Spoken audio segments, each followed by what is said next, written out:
This video was made possible by the EA Creator Network. Hey guys, and welcome back to another preview for Season 7 of Battlefield 2042. For the disclosure again, I've been invited by EA to take a look at the new season a bit earlier, which also included a hands-on session where we could play the new content for about 2 hours. And today I'm finally allowed to show you my gameplay and talk about it. In addition to this video, there will also be a streaming event held, similar to the one we had for Season 6, and that's on March 18th at 8 PM CET, so Monday next week, and then I will be playing the new season live on stream for about 2 hours, with the new map, the new weapons, and all of the changes that will be made in Update 7.0. So mark your calendars and be sure to stop by. But now let's dive into the gameplay. During the 2-hour session, we got to play Conquest and Rush on the new map Haven. The Stadium map was not available in this build since it won't be released with the start of the season, but instead will launch with update 7.2 in about 2 months. However, once released, both maps will be available in the modes Breakthrough, Conquest, Rush, Team Deathmatch and Free for All. Unfortunately, we had some issues with the matchmaking during the playtest, with some of us ending up on servers that were 90% filled with AI, so you might see me playing against a lot of bots sometimes, but just so you know and you're not wondering. However, back to Haven. This map is only available as 64-player version since it's pretty small with very tight play spaces and a lot of door-to-door combat, but I gotta be honest, that's definitely enough. The map has an incredibly good flow, especially in Conquest. The time you need to get from one objective to another is pretty short, and it really reminds me a lot on the Battlefield 1 map Amiens. Not from the visuals of course, but from the gameplay and the flow. It also has clear paths for ground vehicles to maneuver and a lot of space for infantry to avoid them. These spaces change a bit during the course of the match due to the higher level of destruction on this map, but this also really brings back a good Battlefield feeling. The Conquest layout of Haven looks like this, so you have this huge Sector D at the bottom where the lithium ports are, surrounded by the houses you might remember from Eric Harbour and some more industrial assets. But even though this part is a bit more in the open, it still provides good cover for gunfights and from that Nightbird that might be pestering you. But there's only one Nightbird per team available and there are no jets, condors or other helis at all. The new bomber that will be added later during the season will also not be available on this map, so most of the time you will have clear skies, especially when you make good use of the many rocket launchers we have now. For the ground vehicles, the selection is a bit bigger, but it's still limited to 1 vehicle per team, and you only have the choice between the 2 battle tanks or the EBLC Ram, so no MAVs, brawlers or bolters. Going back to the map, there is the gas station on Sector A, close to the US spawn, and this was one of my favorite combat areas during the test. You have this more open part in the middle, but surrounded by a lot of houses and plenty of cover, so it's really fun to attack and defend here and try to play out the enemy and flank them. I've also heard that they have great cheeseburgers, but I doubt they are as good as the one from Hardline. When you move on to Sector B, you will then find a crashed Condor at the northern edge of the town that is embedded in the rocky desert. There's a lot less cover here, but it's probably the most atmospheric part of the map. Fights for this objective are a bit more difficult and challenging, but nevertheless intense and fun. And once you have it, you also control a good flank around the center of the map that leads you straight to E or A depending on the direction you're coming from. Sector E is probably the least spectacular part of the map, at least in my opinion, because there are only these abandoned houses for cover and some car wrecks.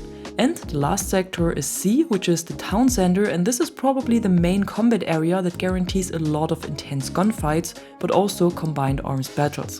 Around here, the tanks play a lot bigger role for attacking and defending, as well as trying to get around the square as infantry and finding the right spot to attack the enemy. Plus, it looks a lot more colorful and vivid and doesn't give the impression that the town was already completely abandoned. So overall, I really like the first impression of the map and honestly can't wait to play it again. I'm usually not much of a Conquest player, but on Haven I enjoyed it. Rush on the other hand was not my kind of thing on this map. It was intense as expected, but it also felt one-sided as the attackers seemed to have a bit of an advantage here and steamrolled the defenders most of the time. But I'm curious to see how Breakthrough will play and also TDM. Plus, the maps and modes normally feel a bit different during these playtests compared to normal lobbies, release, because everyone is trying things out or is busy getting the best gameplay for their videos. So it will definitely be interesting to see this map out in the wild and how the different modes are played.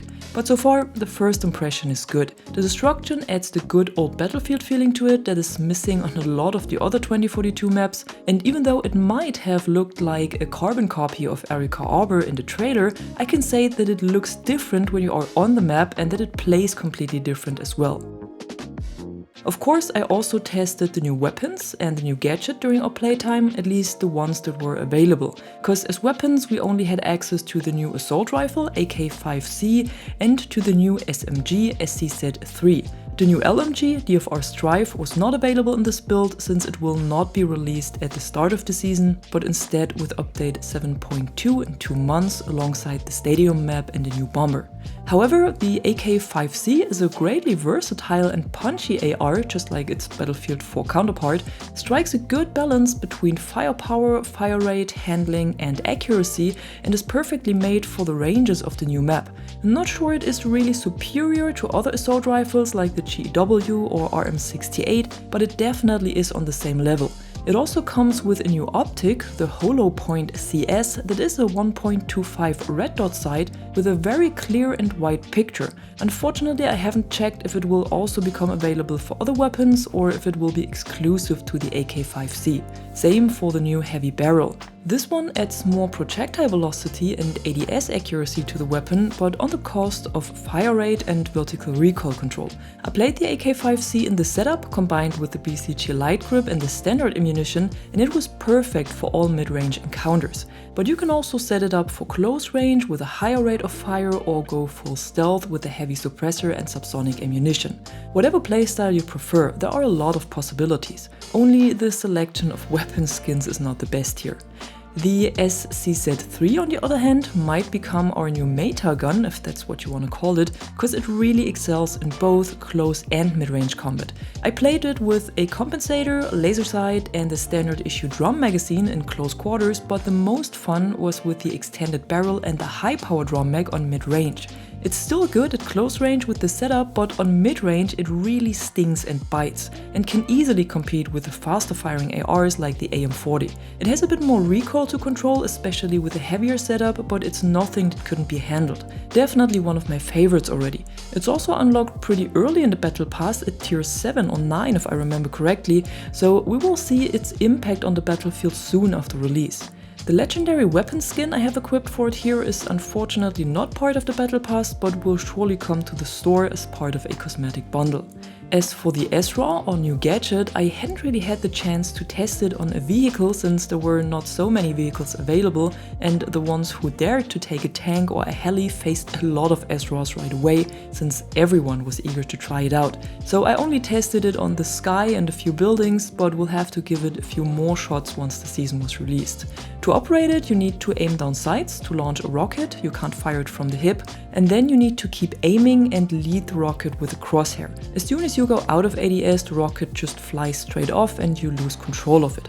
So a typical wire-guided missile. It certainly takes some practice to hit a heli with it, but when it hits hard. Alongside the new content, Season 7 will also come with several changes and improvements, some of which were clearly noticeable in the playtest and others fly a bit under the radar. But I will go into all of these changes we can expect in Update 7.0 in a separate video tomorrow, simply because I don't have the full patch notes yet, and also because it would go beyond the scope of this video. So keep your eyes peeled for that. But one thing I want to shine a light on are the new recoil changes, cause I can imagine that you guys want to know how it plays. I only had the time to test it with a handful of weapons, mainly assault rifles, but so far it felt very good and very natural, and weapons definitely feel more heavy and impactful. It might take a moment to get used to the new mechanic, but it didn't feel like bullets randomly go somewhere you're not aiming at, which was something a lot of players were concerned of. At the end of the day, it's of course something you have to experience for yourself and play with your favorite weapons to get an impression of it, but for me it definitely feels like an improvement to the old recoil system, even though the recoil might be a little bit stronger for some weapons now. In addition, we got some improvements to the deploy screen that you might have spotted in the map overview already. So the UI for when you want to spawn at a vehicle was improved, and it's easier to read what kind of vehicle you spawn in and how many seats are taken. You can also find vehicles easier when they are out of bounds by these lines that go across the full screen now. And selecting a vehicle from the deploy screen has changed. You now need to right click at the HQ, and this will bring up the usual vehicle overview. Later in the season, we will also see 2 time-limited events again, but there are no details yet as to when they will start or what kind of topic they will have. And a little bit of self-advertisement at the end, because starting today, EA rolls out a test of so-called creator codes that other publishers in games like Fortnite or Call of Duty have as well. And whenever you buy something for Battlefield 2042 in the EA app, you will be able to insert this code, and then your favorite creator will receive a small percentage of revenue.